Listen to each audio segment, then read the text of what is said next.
Amid the political talk, the real conversation is about how to move the global development agenda forward. Sophia Wanuna now reports on the reflection of various leaders in the new development goals. Gathered here in New York at the United Nations General Assembly has adopted 17 Sustainable Development Goals that take over from the Millennium Development Goals. But what exactly are some of the differences between the MDGs and the SDGs? The first 6 goals of the SDGs are the unfinished business of the MDGs. So if you look at them, what we've done, we've stretched them, because we want to go beyond what we were before, and we've looked at emerging challenges on that agenda. But it's the second 6 goals that really move things that will make a difference for young people without jobs, for climate change, and the action that we need to take in terms of greening our economies. The MDGs was the first time we had done them, and they were very specific.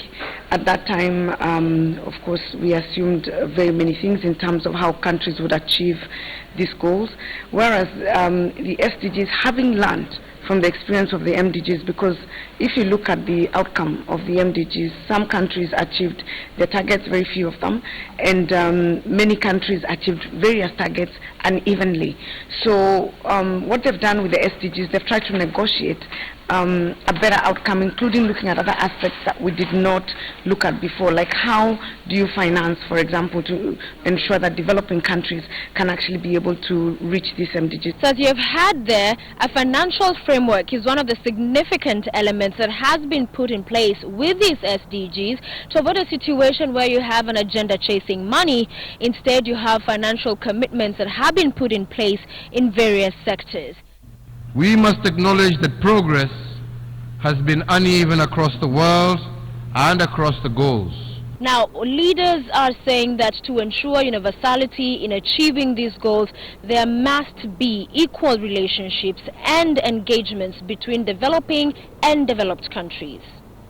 This agenda will create global prosperity different from the past arrangements of prosperity for some through parasitism and misery and underdevelopment.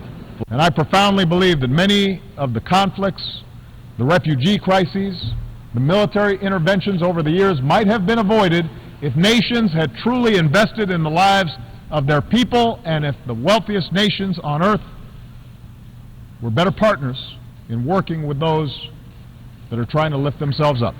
President Uhuru Kenyatta and President Barack Obama, some of the leaders who in their speeches to the UN General Assembly have described the SDGs as ambitious, and therefore commitment, renewed global partnerships and action is what the United Nations Secretary General Ban Ki-moon says will ensure success in achieving these agenda.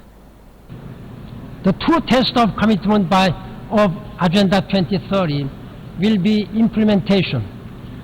We need action from everyone, everywhere.